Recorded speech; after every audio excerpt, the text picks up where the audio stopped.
నమస్కారం. ఘంటారవానికి స్వాగతం. ముందుగా ప్రధాన అంశాలు.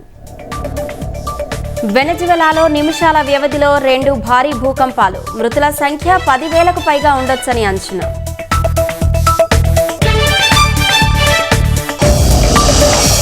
కారకాస్లో కుప్పకూలిన ఇల్లు, భవనాలు. వీధుల్లో పరుగులు తీసిన ప్రజలు.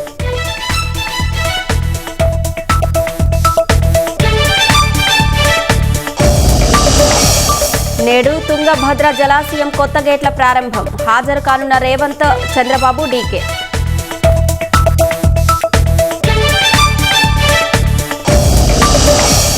వైసీపీ కుట్రలు తిప్పికొట్టాలని శ్రేణులకు లోకేష్ పిలుపు. గొడ్డలిపాటి అసత్యాలు చెబుతోందని ధ్వజం.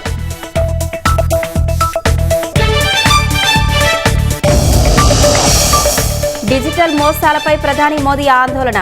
ఈ0 ఎఫ్ఐఆర్ తేవాలని రాష్ట్రాలకు సూచన.